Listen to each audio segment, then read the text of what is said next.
तो नारद जी को लगा बड़ा धार्मिक व्यक्ति है, उसके पास जाके बैठ गए और जल्दी जल्दी रामायण पढ़ रहा था।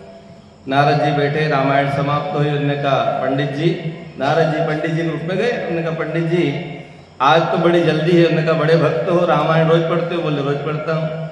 बोले क्या बात है आज थोड़ी जल्दी में पढ़ रहे हो? उन्होंने कहा साहब आज जल्दी इस बात की है कि मेरा जो छोटा भाई है उसने मेरे पर मुकदमा ठोक दिया है, केस लड़ रहा हूँ मैं, और आज उस केस का फाइनल होने वाला, फैसला होने वाला है। यदि आज मैं केस जीत गया, शाम को आपको बराबर मिठाई खिलाऊंगा।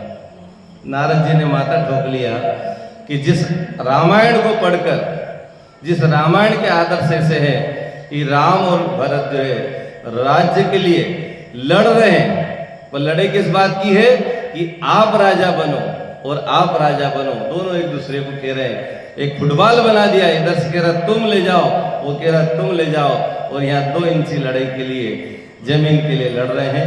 तो नारद जी का ये प्रसंग प्रज्ञा पुराण के प्रथम भाग में आता है, 4 खंड है इसके। तो गुरुदेव ने प्रज्ञा पुराण के प्रथम खंड के अध्याय के द्वितीय श्लोक में जो क्रम आता उसमें लिखा है कि मनुष्य के दुख का कारण क्या है। तो दुख का कारण उसमें बताया है अचित्त चिंतन और दुष्ट आचरण। जो नहीं सोचना चाहिए वो सोच रहा है, जो नहीं करना चाहिए वो कर रहा। दुख का कारण ये है हम जो सोचते हैं उल्टा उल्टा सोचते हैं और उल्टा उल्टा करते हैं। तो गायत्री मंत्र जब हमारे जीवन में आएगा तो हम सब सीधा सीधा करने लग जाएंगे। आपके भगवान आपके घर में रहे। गुरुजी ने यही कहा है कि गायत्री मंत्र रूपी चाबी अपने घर की अलमारी में लगाइए, सारे देवी देवता आपके जीवन में चमत्कार करने लग जाएंगे। राम समझ में आने लगेगा, कृष्ण समझ में आने लगेगा, दुर्गा समझ में आने लगेगी, गायत्री, सावित्री, सरस्वती सब समझ में आने लगेगा। लेकिन अभी कुछ भी समझ में नहीं आ रहा है।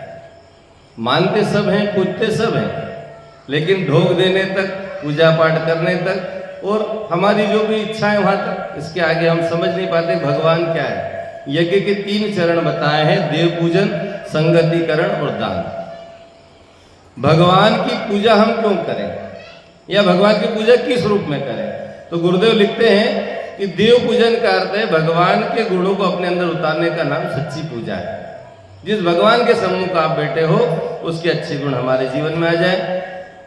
और संगतिकरण, जितने भी अच्छे लोग हैं वो संगठित होकर जिए। आज धर्म के नाम पर सब जी रहे हैं, लेकिन पड़ोसी से नहीं बनती। पूजा वो भी कर रहे हैं, पूजा ये भी कर रहे हैं, लेकिन संगतिकरण नहीं है। यज्ञ ये सिखाता है, सब एक साथ बैठते हैं, स्वाहा स्वाहा करते हैं, सब साथ में मंत्र बोलते हैं, स्वाहा भी साथ में करते हैं। इसका मतलब यज्ञ हमें इकट्ठा रहना सिखाते हैं। और कलयुग की शक्ति का नाम ही संगे सुक्ति कलयुगी। तो संगठन में बड़ी शक्ति। गायत्री मंत्र यज्ञ से यह आएगा। और तीसरा, हम जो भी कमाते उसका सही दिशा में खर्च करें, दान करें।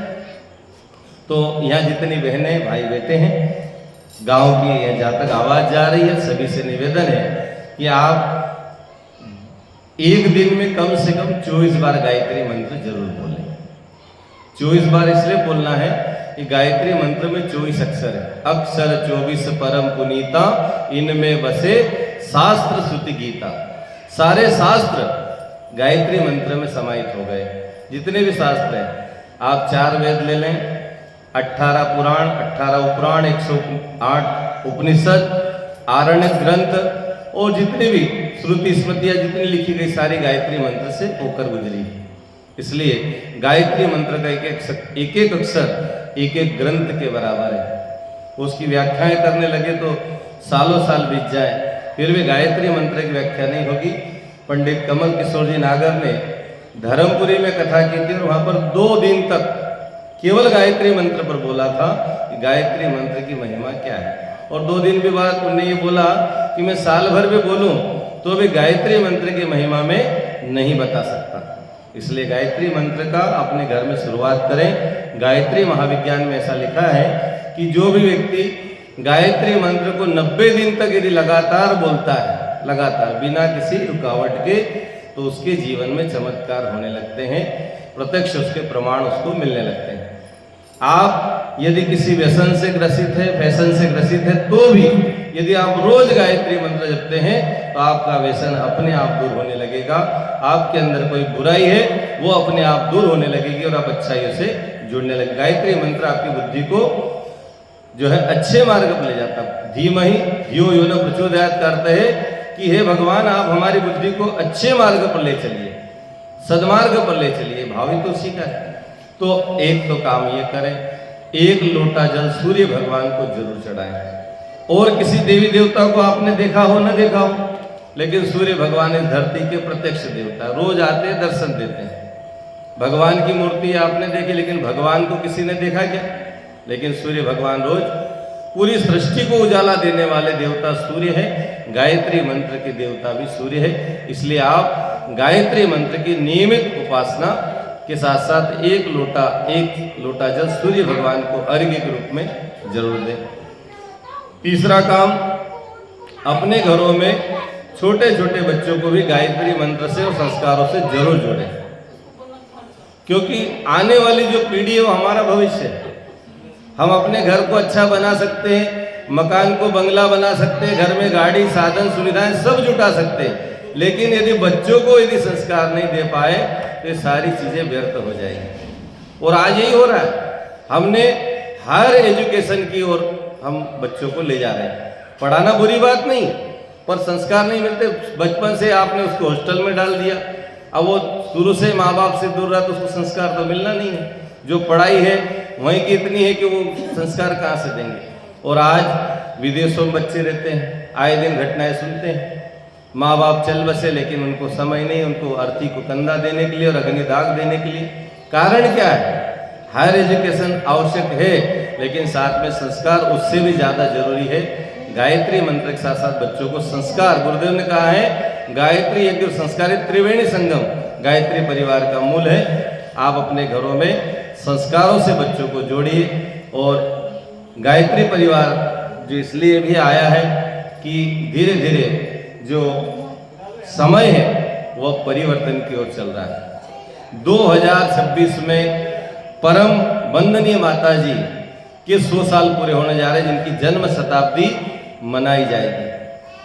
उसी उपलक्ष्य में सारे कार्यक्रम चल रहे। जन्म शताब्दी वंदनीय माता जी के निमित्त ये कार्यक्रम चल रहे हैं। तो हम वंदनीय माता जी जो स्नेह सलीला है, करुणामयी है, दयामयी है, उनकी आराधना करें। गायत्री परिवार का जो विस्तार है परम वंदनीय माता जी के सहयोग से गुरुदेव ने इतना विस्तार किया है। और साथ ही परम पूज्य गुरुदेव ने 1926 में अखंड दीपक जलाया, जो 99 वर्ष हो चुके हैं। और अगले वर्ष 26 में अखंड दीपक को 100 वर्ष पूरे होने जा रहे हैं, उसकी भी जन्म शताब्दी मनाई जाएगी। और उसी के निमित्त ज्योति कलश यात्राएं निकली। पिछले वर्ष हम यहाँ आए थे, एक ऊपी यात्रा लेकर, रथ लेकर आए थे, रात्रि में यहाँ दीप यज्ञ हुआ था। तो अब बड़े स्तर पे शांति कुंज से वो यात्राएं निकली है, जो हमारे क्षेत्र को विशेष शहरों को इनको टच करते हुए जाएगी। हमारे गन्हानी तहसील में भी वो 5 दिन रहेगी और 5 दिन में 10 गाँव को लगभग कवर करेगी। तो उन 10 गाँवों में सुबह यज्ञ होगा, शाम को दीप यज्ञ होगा। तो हमें भी उस यात्राओं में जुड़ना है। ज्योति कलश यात्रा शांति कुंज से निकली है। अखंड दीपक की जो ज्योति है वो घर घर जाए, जैसे पाटीदार साहब ने भी बताया कि हमारे घर में अखंड ज्योति आना चाहिए। आज के समय में व्यक्ति के पास मोबाइल आया तब से लोग किताबें पढ़ना ही भूल गए। आपके पास मोबाइल हो, लेकिन मोबाइल में तो दिन भर आदमी रील्स चलाता रहता है, उसको किताब पढ़ने का समय नहीं है। लेकिन 3-3 घंटे रील्स चला सकता है। लेकिन आप एक भी पेज पढ़ ले तो व्यक्ति की जिंदगी बदल सकता है। कल भी एक घटना मैंने बताई थी, एक डाकू को जेल में अखंड ज्योति मिली, उसने उसको पढ़ा। पढ़ने के बाद उसको लगा कि इसको जिसने लिखा उनसे मिलना चाहिए। जेल से जैसे उसको पैरोल मिली, सीधे शांति कुंज गया, गुरुदेव से मिला। गुरुदेव को उसने कहा, गुरुजी मेरे को यहीं बुला लीजिए। गुरुदेव ने कहा, बेटा तेरी अभी सजा बाकी है, तू सजा पूरी कर, यहाँ आ जाना।